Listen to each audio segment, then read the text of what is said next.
আয়াতে কারিমা আল্লাহ তাআলা বলতেছেন, ইয়া আইয়ুহাল্লাযীনা আমানুত্তাকুল্লাহ ওয়া কুনু মা'আস সাদিকিন। আল্লাহ বলেন, ও ঈমানদারেরা, আল্লাহকে ভয় করো, নেককারদের মজলিসে বেশি বেশি যাও। এটা আল্লাহর একটা নির্দেশ। নেককারদের সঙ্গ নাও, নেককারদের কাছে যাও, আল্লাহ আদেশ করলেন। কারণ নেককারদের পরিবেশে, নেককারদের সোহবতেই মানুষকে নেক বানাবে। আর অসৎ সঙ্গ মানুষকে অসৎ বানায় ফেলবে। সৎ সঙ্গে অসৎ সঙ্গে সর্বনাশ। এই জন্য আমাদের মুরব্বীরা বলে যে নেক মজলিসে বেশি বেশি যাও, প্রতিনিয়ত প্রত্যেক দিন কোনো না কোনো নেককারের মজলিসে যায় বসো। ইয়া আইয়ুহাল্লাযীনা আমানু যকুরুল্লাহা যিকরান কাসীরা ওয়া সাব্বিহুহু বুকরাতাও ওয়া আসীলা। আল্লাহ বলেন, হে ঈমানদারেরা, তোমরা জিকির বেশি বেশি করে করো, আল্লাহর নাম বেশি বেশি জপো। হাদিসে পাকে আছে, সাহাবীরা বলে, ওগো আল্লাহর নবী, বেশি জিকির কাকে বলা হয়? কতটুকুন ডাকলে বেশি জিকির হবে? আল্লাহর নবী বলেছেন, এত পরিমাণ আল্লাহকে ডাকাডাকি করো, ডাকতে ডাকতে যেন মানুষ তোমারে পাগল কয়। আল্লাহকে এত ডাকবা, আল্লাহর নামে এত বেশি পরিমাণে জিকির করবা যে মানুষ বলবে, এ লোকটা কি পাগল হয়ে গেল নাকি? একই নাম দেখি বারবার লয়। দেখো না, পাগলের মুখে একই কথা বারবার হয়। আল্লাহর পাগল যে, তার মুখে আল্লাহর নাম বারবার হবে, বেশি বেশি হবে। এত ডাকবা যে মানুষ যেন বলে যে আল্লাহর নামে পাগল হয়ে গেছে। সুবহানাল্লাহ। বেশি বেশি আল্লাহ তাআলাকে ডাকাডাকি করা। আমাদের মুখে তো আলহামদুলিল্লাহ নাই, অথচ আগের জমানায় যারা আলহামদুলিল্লাহ বলছে, হয়তো নগদ নিয়ামত পাইছে, আর না শুকরিয়া করলে নগদ আযাব এসে তাদের ঘিরে ধরছে। আমরা তো আখেরি নবীর উম্মত হওয়ার কারণে বাইচে গেছি, নগদ আযাব আসে না। পয়গম্বর মুসা আলাইহিস সালাতু ওয়াস সালাম তুর পাহাড়ে যাইতেছেন, আল্লাহর সাথে কথা কইতো। রাস্তায় দেখা হয়েছে একজনের সাথে, গোশতের টুকরা পড়ে রয়েছে। এই যে আল্লাহর কাছে যাইবা, পয়গম্বর আমারে আল্লাহ কি লেগা বানাইছে একটু জিগায়ও। আরেকজনের দেখা হয়েছে, সে বলে আল্লাহর কাছে যাইতেছে, পয়গম্বর আমার দুঃখ কেমনে দূর হবে আল্লাহর কাছে জিগায়ও। আরেকজনের সাথে দেখা হয়েছে, সে বলতেছে আমার সম্পদ বাইরে গেছে, সম্পদের ঝামেলায় আল্লাহর নামই জপতে পারি না, কমবো কেমনে আল্লাহর কাছে জিগায়ও। পয়গম্বর আল্লাহর সাথে তোর পর্বত থেকে কথোপকথন করে আসতেছে। ওই লোক জিগায়, পয়গম্বর আমার সম্পদ কেমনে কমবে? ওই যে না শুকরিয়া করলে একাই কমবে। সে কয় না, মালিকের শুকর ছাড়তে পারবো না। আরো শুকর বেশি করা আরম্ভ করছে, তো সম্পদ বাড়া আরম্ভ হয়েছে। আর এক মহিলা বলেছে যে আমাকে কি বলেছে, আমার যে দুঃখ যায় না, কি করলে দুঃখ যাবে? পয়গম্বর বলে, আল্লাহ কইছে তোমার শুকরিয়া আদায় করতে, তাহলে তোমার দুঃখ চলে যাবে, সুখ আসবে, অভাব দূর হয়ে যাবে, আল্লাহ নিয়ামত বাড়ায় দিবে। মহিলা তেলের আগুনে জ্বলে উঠছে, মোটে পেটে ভাত নাই, আবার শুকরিয়া, যাও যাও শুকর তোমার মাওলারে করতে কওগা। এরকম পয়গম্বর আর উল্টা দাদানি দিছে। এই না শুকরিয়া করতে দেরি হয়েছে, তার শেষ সম্বল সাধারণ একটা ঘর বাড়ি ছিল, এটাও আগুন আইসা নগদ জ্বালায় ফেলাই দিচ্ছে, না শুকরিয়া করেছে। আর ওই যে অচল একটা মানুষ গোশতের টুকরা পড়ে রয়েছে, সে পয়গম্বর কি বলে, ওগো পয়গম্বর আমার হাত নাই, আমার পা নাই, আমার মালিক আমাকে কি জন্য বানাইছে জিজ্ঞাসিলেন নাকি? হ্যাঁ জিজ্ঞাসা করেছিলাম, কি জন্য বানাইছে, মালিকে কি বলেছে? পয়গম্বর বলে, মালিক বলছে তোমাকেও নাকি মালিকে অযথা বানায় নাই। মালিকের জাহান্নামে নাকি একটা ছিদ্র আছে, ওই ছিদ্রটা বরাবর তোমার দেহটা আল্লাহ তাআলা বানাইছে। যদিও তোমার হাত পা নাই, তারপরও আল্লাহ তোমাকে অযথা বানায় নাই। হাসরের ময়দানে আল্লাহ আল্লাহর জাহান্নামের ওই ছিদ্রটা তোমার দ্বারা আল্লাহ তাআলা বন্ধ করবে। এ কথা শুনতেই আল্লাহর বান্দা বলতেছে, আহ আলহামদুলিল্লাহ, আমার মালিক আমারে কত ভালোবাসে। দুনিয়ার সব কিছুর মালিক দুনিয়ার কাজে বানাইছে, কিন্তু আমার মতো দুর্বল বান্দাটারে আল্লাহ আল্লাহর কাজে বানাইছে। আমার মালিক কত মোহাব্বত করে আমাকে, আমাকে আল্লাহ দুনিয়ার কামে বানায় নাই, আমাকে আল্লাহ তাআলা আল্লাহর নিজের কাজে বানাইছে। আলহামদুলিল্লাহ, শুকরিয়া আদায় করছে। শেখ জাকারিয়া বলেন, শুকর করার সাথে সাথে সে সুস্থ হয়ে হাত পা গজায় ভালো মানুষ হয়ে গেছে।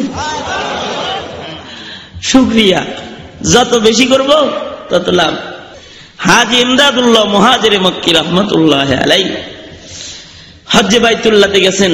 হজে যাওয়ার সময় কি ঘর বাড়ি সব লয়ে যায় না অল্প সামান লয়ে যায়? অল্প কিছু সামান লয়ে যায়। তো অল্প কিছু সামান নিয়েই তো হজে গেছেন। হজে যাওয়ার পরে সামান খবর আসছে যে হাজী সাহেব আপনার সামান চোরে নিয়ে গেছে। হাজী সাহেব হুজুর প্রথম পড়ছেন ইন্না লিল্লাহ, পরক্ষণে বলতেছেন আলহামদুলিল্লাহ, যা হয়েছে ভালোই হয়েছে, আলহামদুলিল্লাহ হয়েছে। একটু পরে আবার খবর আসছে হাজী সাহেব চোরের পাও আটকে গেছে, আপনার মাল মাথায় নিয়ে চোরায় হাইটা যাইতে পারে নাই, ধরা খেয়ে গেছে। হাজী সাহেব বলে আলহামদুলিল্লাহ। মুরিদ জিগায়, হুজুর মাল চোরে নিল তখনও বললেন আলহামদুলিল্লাহ, পেয়ে গেলেন তখনও বললেন আলহামদুলিল্লাহ। মাওলার মাল মাওলায় লয়ে গেছে। আল্লাহ যা করে সবকিছু বান্দার ভালোর জন্য করে। হইতে পারে মাল চলে গেলে আমার কল্যাণ, এই কারণেই তো হয়তো চোরে নিয়ে গেছে। কম আজ কম আমার মালের দ্বারাই তো আল্লাহর একটা বান্দা অভাবী চোরের উপকার হবে, এর লেগে আলহামদুলিল্লাহ বলেছি। আবার পাইলেন যে তখনও বললেন আলহামদুলিল্লাহ। হজের সফর, অল্প সামান হারায় গেলে তো আবার সফরের কষ্ট হবে। মাওলায় খুশি হয়ে মাল আবার ফেরত দিয়েছি, সামান পায়া শুকর আদায় করছি আলহামদুলিল্লাহ। হার হালতে আলহামদুলিল্লাহ। বেশি বেশি আলহামদুলিল্লাহ বলা, বেশি বেশি শুকর আদায় করা, বেশি বেশি বিসমিল্লাহ বলা, যে কোনো কাজ করবে বিসমিল্লাহ বলা। খাবার খাবে বিসমিল্লাহ, আল্লাহর নামে খাওয়া। কাজ শুরু করতেছে আল্লাহর নামে শুরু করা, লেখা শুরু করতেছে আল্লাহর নামে শুরু করা, তালা খুলতেছে বিসমিল্লাহ, আল্লাহর নামে খোলা, ঘরের তালা বন্ধ করতেছে বিসমিল্লাহ, বন্ধ করা, দরজার খিল খুলতেছে বিসমিল্লাহ, খিল লাগাইতেছে বিসমিল্লাহ, সিটকানি লাগাইতেছে বিসমিল্লাহ, জামা পড়তেছে বিসমিল্লাহ। যত বেশি আল্লাহর নাম নিতে পারে। মসজিদে ঢুকতেছে বিসমিল্লাহ, বের হইতেছে বিসমিল্লাহ, খানার লুকমা হাতে নিয়েছে বিসমিল্লাহ, খানা খাইতেছে বিসমিল্লাহ। যা কিছু করবে বান্দার সকল কাজ আল্লাহর নামে করবে। যে কাজটা আল্লাহর নামে হয় না ওটা আত্মা, ওটা অপূর্ণাঙ্গ হয়। যে নামে আল্লাহর নামে যে কাজটা আল্লাহর নাম নেওয়া হয় না ওই কাজের সাথে শয়তান এসে যায়। বান্দা যত কাজ করবে বিসমিল্লাহ বেশি বেশি বলবে। আজকে ওয়াদা বিসমিল্লাহ বেশি বেশি বলবেন ইনশাআল্লাহ।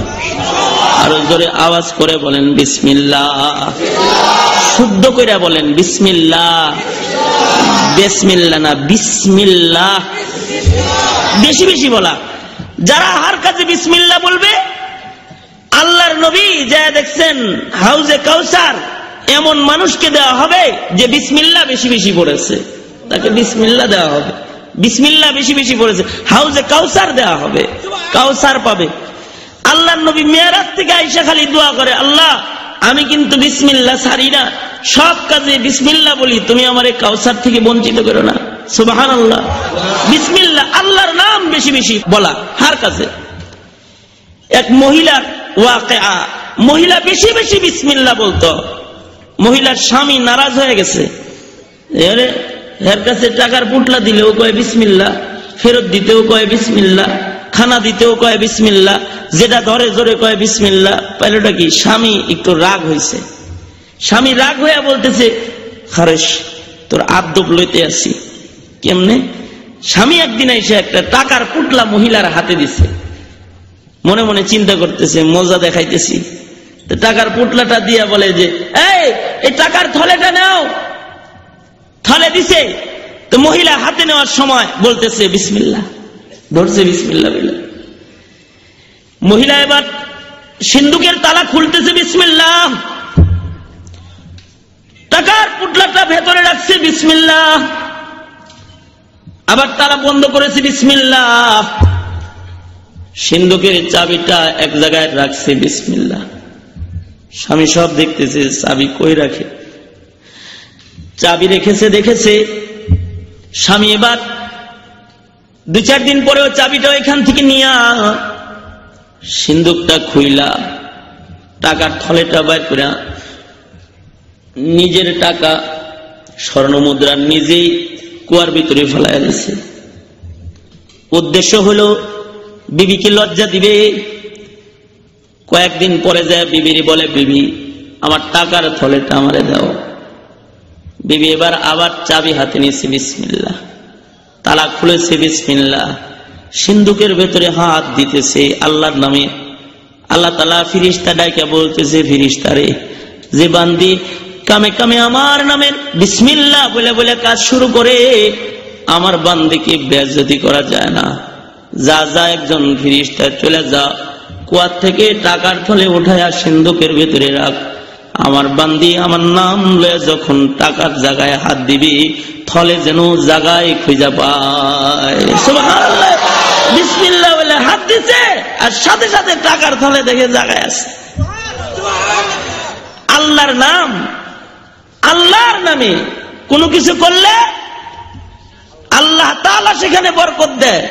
এই জন্য হার কাজে বিসমিল্লাহ বেশি বেশি বলা।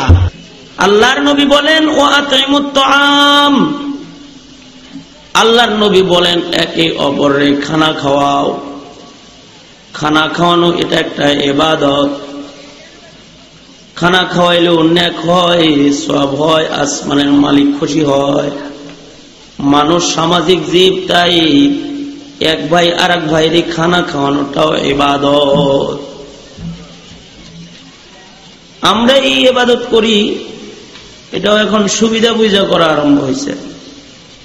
এটা দিনের সাথে খাস হয়ে গেছে। যেমন খাওয়াই, ঈদের দিন খাওয়াই, এছাড়া খাওয়াইতে চাই না। অথবা বাপ মারা গেলে 3 দিনের দিন যে খাওয়ায়, এরপরে আর 20 বছর ধরে বাপ মরছে আর খাওয়ায় না করে। অথবা 40 করে না অনেকে, আপনাদের এলাকায় এগুলো করে। 40 যে করে, 40 দিনের দিন খাওয়ায়, এরপরে আর 40 বছরেও খাওয়ায় না। এটা হইল না তো। দিন ধইরা, ওক্ত ধইরা খানা খাওয়াবে না। খানা খাওয়ানো এটা একটা ইবাদত। সারা বছর খাওয়াবে, সুবহানাল্লাহ বলেন, সারা বছর। নেতারা খাওয়ায়, ইলেকশনের আগে খাওয়ায়, পরে আর 5 বছর সালামও দেয় না। এই টাইম ধরে ধরে খানা খাওয়ানো না, সব সময় খানা খাওয়ানোটাই একটা ইবাদত। কারণ মানুষকে আল্লাহ তাআলা সামাজিক জীব বানাইছেন। কেউ যদি কাউকে খানা খাওয়ায়, এটাও ইবাদত হয়। এক ভাই আর এক ভাইয়ের মেহমানদারি করলে আল্লাহ খুশি হয়। এই কারণে আল্লাহর নবীর কোন সাহাবী নিজে না খায়া আর এক ভাইকে খাওয়াইয়া দিছে, তো এটা ইবাদত হয়ে গেছে। এমন ইবাদত হয়েছে, আল্লাহ তাআলা এর প্রশংসায় কোরআনের আয়াত নাযিল করেছে, ওয়ায়ুসিরুনা আলা আনফুসিহিম ওয়ালাউ কানা বিহিম খাসাসা। আয়াত নাযিল হয়ে গেছে। সামাজিক জীব, সামাজিকতার চূড়ান্ত পর্যায়ে গেছে। নিজে না খায় আর একজনকে খাওয়াই দিছে, ইবাদত হয়ে গেছে।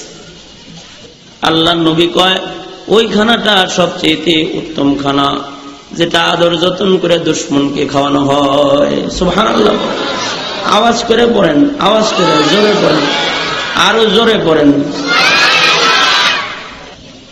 এই ইবাদত কাফেররা ধরে রাখছে, আমরা ছেড়ে দিছি। আগের জামানার কাফেরদের ভিতরে এই ভালো গুণটা ছিল যে তারা কাফের হওয়ার পরেও খানা খাওয়াইত। যেমন কিছু গুণ, এই যে রাতের বেলায় কোরআন শুনতে আসছেন, তাফসীর শুনতে, এটা একটা গুণ। আবু সুফিয়ানের এই কোরআনের মহব্বতের গুণটা ছিল, নবীজি কোরআন শরীফ পড়ত আর আবু সুফিয়ান রাদিয়াল্লাহু আনহু উনি লুকায়া লুকায়া রাত্রে কোরআন শুনত। রাতের কোরআন শোনার বরকতে আল্লাহ তাআলা কালেমার দৌলত দান করেছেন, যে ফতেহ মক্কার পরে কালেমা পড়ে মুসলমান হয়ে গেছে। সুবহানাল্লাহ। আমাদের মধ্যে তো কোরআন শোনার সামাজিকতাটাও নষ্ট হয়ে যেতেছে, গান শোনার সামাজিকতা আছে, যাত্রার সামাজিকতা বাকি আছে, পাপাচারের সামাজিকতা বাকি আছে, নেকের সামাজিকতাও নষ্ট হয়ে যেতেছে, ছেড়ে দিতেছি আমরা অন্যায় অপরাধ। আবার এদের কারোর কারোর ভিতরে খানা খাওয়ানোর গুণ ছিল, এ কারণে আল্লাহ কাউকে কাউকে মুসলমানিত্ব দান করেছিলেন। যেমন আরবের কিছু জাহান্নামী মানুষ, Abu Jahl, Abu Lahab, Utba, Shaiba, Mughira, Umayya ibn Khalaf, এরা জাহান্নামী নেতা, এরা জাহান্নামী, পয়সাওয়ালা কিন্তু জাহান্নামী। কি জাহান্নামী? কিন্তু এদের কারোর কারোর ভিতরে ভালো গুণ ছিল। উকবা ইবনে আবি মুঈত জাহান্নামী, কিন্তু তার ভিতরে ভালো গুণ ছিল। ভালো গুণ এরকম ছিল যে সে নিজের কামাইয়ের টাকা মানুষদেরকে, দরিদ্রদেরকে দান সাদাকা করত, খাওয়াইতো। তার নিয়ম ছিল, সে যদি সিরিয়ায় ব্যবসা করতে যেত, ব্যবসা শেষ করে বাড়িতে এসে ব্যবসার টাকাগুলোকে সে ভাগ করে ফেলত।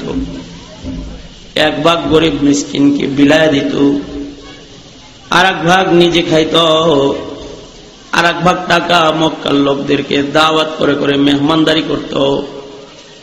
এরকম একটা ভালো গুণ তার ছিল। কিন্তু সেও ছিল মক্কার একজন লিডার, মক্কার একজন মন্ত্রী, মক্কার একজন নেতা, বাপ দাদার ধর্মের উপরে চলে, মূর্তি পূজা করে। কিন্তু তার একটা ভালো গুণ, সে মানুষদেরকে দান সাদাকা করে, সে মানুষদেরকে দাওয়াত করে করে খাওয়ায়, এটা তার ভালো গুণ। সিরিয়ায় ব্যবসা করতে গেছে, ব্যবসা করে আসছে, আসার পরে ব্যবসার টাকাগুলো নিয়ে নিয়ত করলো যে ব্যবসার লাভের টাকাটা প্রথম মক্কার একটা ভালো মানুষকে খাওয়াই।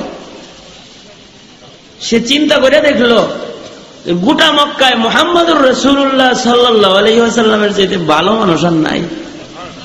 সরকারে দু আলমকে সে সবচেয়ে ভালো মানুষ হিসেবে মনোনীত করতেছে, নিয়ত করছে ভালো মানুষ খাওয়াইব। কেউ কেউ তো নিয়ত করে যে শয়তান খাওয়াইব।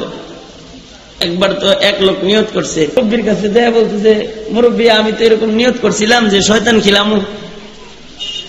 আমার তো খাওয়ানোর নিয়তের বরকতে আল্লাহ যে খাওয়াইলে এত খুশি হয়, শয়তান খাওয়াইলেও খুশি হয় তা তো জানতাম না। খাওয়ানোর নিয়ত করছি, আর আমার নিয়ত তো পুরা হয়ে গেছে, কি খাওয়ামো, কারে খাওয়ামো? দেখো মসজিদের সামনে যায় দাঁড়ায় থাকবা, আজান দিলে যদি দেখো যে কোনো ইমানদার মুসলমান হইয়া এতক্ষণ পয়সা চা খাইছে এখানে, কিন্তু আজান শুনে চলে যেতেছে, যদি এরকম কেউ পাও তাহলে মনে করবো এটা খারাপ শয়তান। ওই রকম তিনটারে ধরে এনে খাওয়াই দিও, তাতে নিয়ত পুরা হয়েছে। কারণ আজান শুনলে শয়তান পালায়, আজান শুনলে যদি মুসলমানও পালায় তাহলে ওটা মানুষ শয়তান, এটারে খাওয়ায়। গল্প বললাম, রাগ করছেন? রাগ করেন না। তে উকবা নিয়ত করতেছে যে আমার যদি এই যে টাকাটা আমি ব্যবসা করে কামাইলাম, এটা একটা ভালো মানুষকে খাওয়াই, কারে খাওয়ান যায় রে? চিন্তা করতেছে। উকবা ইবনে আবি মুঈত চিন্তা করলো, ভালো মানুষ খাওয়াই দিই, ব্যবসার মালটা ভালো মানুষকে খাওয়াইলে বেশি ভালো হবে, লাভের টাকাটা একটা নেক মানুষকে আগে খাওয়াই। গোটা মক্কা তন্ন তন্ন করে খুঁজে তালাশ করে দেখলো সরকারে দু আলম নবী মুহাম্মদুর রাসূলুল্লাহ সাল্লাল্লাহু আলাইহি ওয়াসাল্লামের চাইতে ভালো মানুষ মক্কায় আর নাই।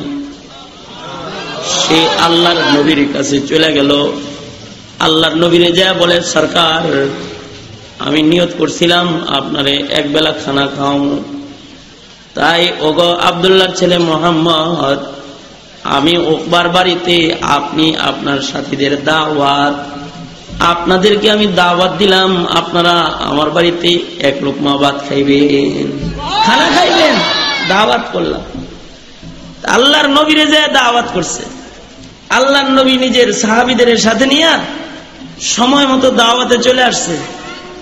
উকবা একেবারে ডেক ভরে খানা পাকাইছে, সুন্দর সুন্দর খাবার পাকাইছে। কার জন্য পাকাইছে?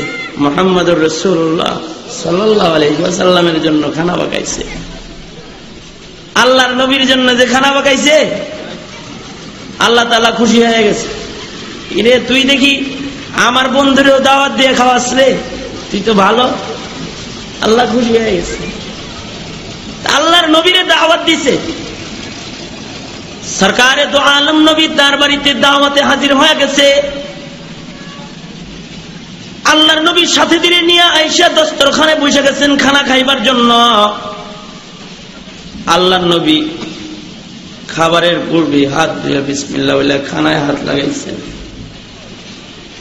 প্লেট থেকে খাবারের লোকমা আল্লাহর নবী হাতে নিছেন, খানা খাইবেন।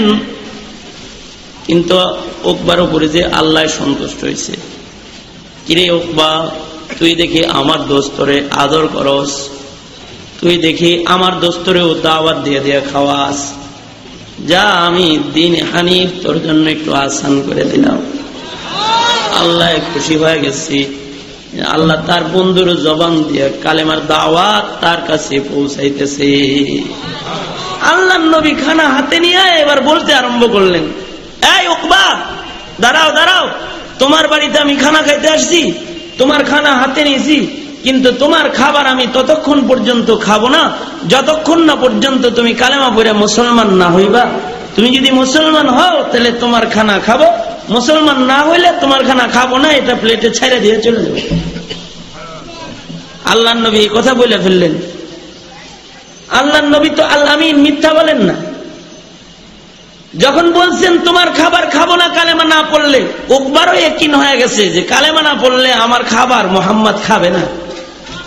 কারণ আল্লাহর নবী বলতে আরম্ভ করেছেন যে তোমার সাথে আমার সাথে থাকবে ইমানের মোহাব্বত, তোমার সাথে আমার সাথে থাকবে কালেমার মোহাব্বত, তোমার সাথে আমার সাথে থাকবে জান্নাতের মোহাব্বত।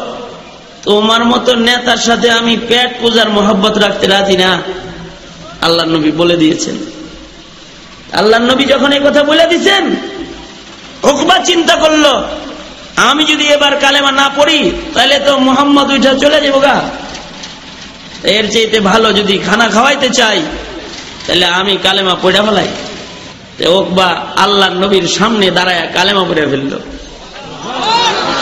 উকবার জবান দিয়ে উচ্চারিত হইল, সে বলতে আরম্ভ করলো, সরকার, এটা একটা বিষয় হইল, আপনি একটা দলের নেতা, আমাকে মুসলমান হওয়ার দাওয়াত করেছেন, আমাকে আপনি কালেমা পড়তে বলেছেন, আপনার দলে যোগদান করতে বলেছেন, আপনি নিশ্চিন্ত মনে খানা খান, আমি এখন কালেমা পড়ে ফেলতেছি। সাথে সাথে উকবার জবান দিয়ে বের হয়ে গেল, সে বলল, আশহাদু আল্লা ইলাহা ইল্লাল্লাহ ওয়া আশহাদু আন্নাকা রাসূলুল্লাহ। সে বলল, আমি সাক্ষ্য দিতেছি আল্লাহ তাআলা ছাড়া আর কোনো ইলাহ নাই, আমি সাক্ষ্য দিতেছি আপনি মুহাম্মদ সাল্লাল্লাহু আলাইহি ওয়াসাল্লাম আল্লাহর বান্দা ও আল্লাহ তাআলার প্রেরিত রাসূল। আমি সাক্ষ্য দিয়ে দিলাম, গওয়াহ দিলাম, মুসলমান হয়ে গেল। কালেমা কয়বার পড়ন লাগে মুসলমান হইতে? কথা কন লাগে, কয়বার পড়া লাগে? একবার। পড়ার মতো একবার পড়লেই জিন্দগির সব গুনাহ মাফ হয়। যদি বিশ্বাসের সাথে কেউ একবার কালেমা পড়ে তাহলে তার পিছলি জিন্দগির সব গুনাহ আল্লাহ মাফ করে দেয়। ইসলাম পিছনের গুনার উপরে কালি মেরে দেয়, গুনাহ মুছা যায়। সে কালেমা পড়ে মুসলমান হয়ে গেছে। আল্লাহর নবী তার বাড়িতে খুব মজা করে খানা খাইলেন, কারণ সাহাবীর ঘরে খানা খাইতেছেন, ঈমান আনছে তো। আল্লাহর নবী খানা খাইলেন। খানা খায় আল্লাহর নবী চলে গেছেন।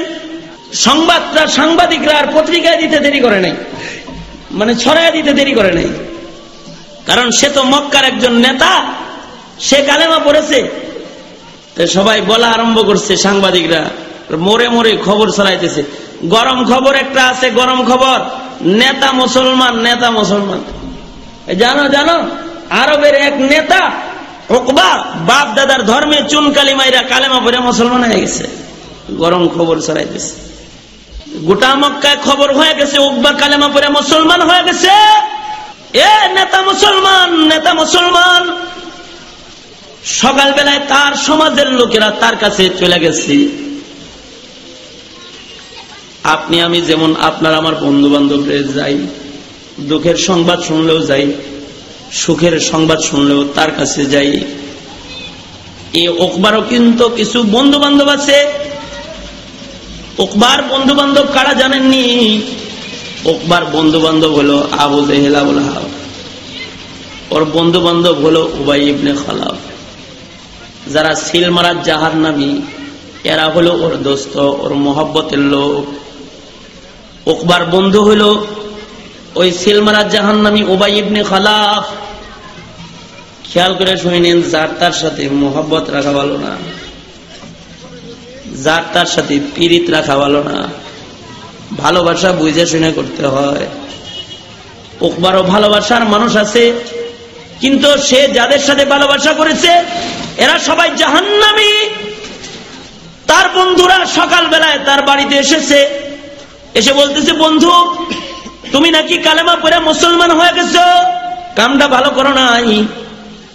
তার মানে বুঝাইতে চায় যে মদ কিনলেও 2 বোতল কিনি, 1 বোতল তোরে দেই, 1 বোতল আমি খাই। চান্দাবাজি করলে ভাগ করে অর্ধেক তোর বাড়িতে দিয়ে আসি, অর্ধেক আমি নিই। এত খাতির তোর লগে আমার লগে।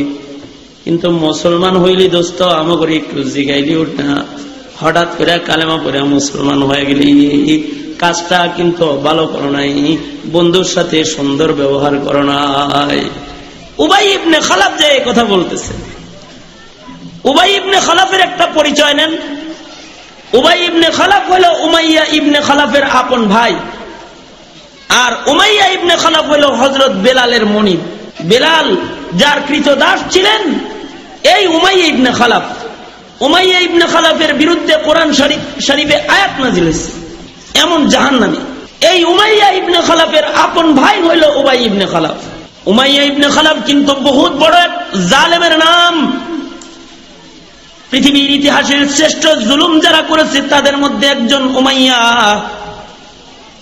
যে হযরত বেলাল কালেমা পড়েছে, এ কারণে হযরত বেলালকে নাকে রশি দিয়া বাচ্চাদের হাতে ছেড়ে দিছে। শুধু তাই করে নাই, উলঙ্গ কইরা হযরত বেলালের পোশাক খুইলা হাত পাও গুলো বাইন্দা উত্তপ্ত মরুভূমির উপরে পাথর চাপা দিয়ে ফেলায় রাখছে। শুধু তাই করে নাই, হযরত বেলালের জিহ্বা টান দিয়া বাইর কইরা জিহ্বার মধ্যে জোর করে পেরাক ঢুকাইয়া দিছে, যেন হযরত বেলাল জিকির না করতে পারে। কত বড় একটা জাহান্নামী সর্দার, জাহান্নামী লিডার হইল উমাইয়া ইবনে খালাফ। আর ওই উমাইয়া ইবনে খালাফের আপন ভাই হলো উবাই ইবনে খালাফ। উবাই ইবনে খালাফ হলো উমাইয়া ইবনে খালাফের আপন ভাই।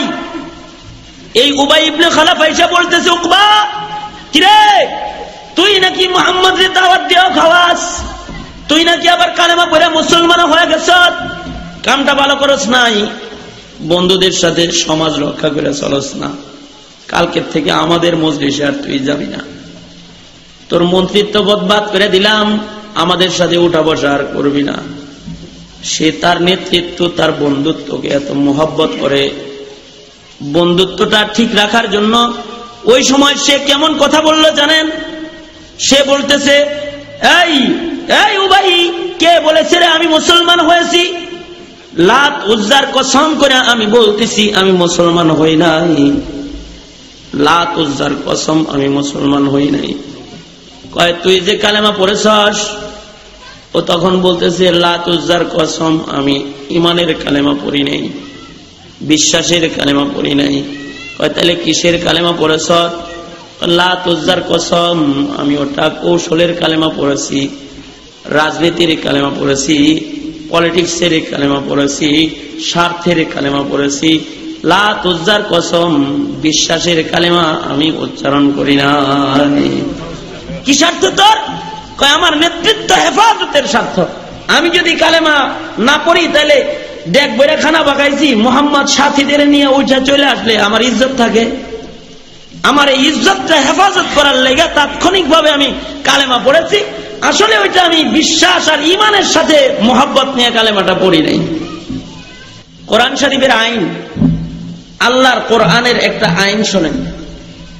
আল্লাহর কোরআনের আইন হইল আল ইবরাতু লিউমুমিল লাফজি লা লিখুসুসিস সাবাব। কোরআন শরীফে ঘটনা বর্ণনা হবে একটা, কিন্তু আসামি হবে কোটি কোটি কোটি কোটি, একই দাগের আসামি। ঘটনা আছে একজনের নামে, এমন অপরাধ যারা যারা কিয়ামত পর্যন্ত করবে সব এক শিকলে বান্ধা অবস্থায় জাহান্নামের গেটে দাঁড়াবে। ঠিক কিনা জোরে বলেন? অপরাধ কিন্তু একটা। উকবা যেমন রাজনৈতিক কালেমা পড়েছে, যুবক ভাইরা শোনো, কিয়ামত পর্যন্ত অনেকে রাজনীতির কালেমা পড়বে, কিয়ামত পর্যন্ত অনেকে রাজনীতির টুপি মাথায় দিবে, কিয়ামত পর্যন্ত অনেকে রাজনীতির পাঞ্জাবি গায়ে দিবে, কিয়ামত পর্যন্ত অনেকে রাজনীতির কোরআন হাতে নিবে।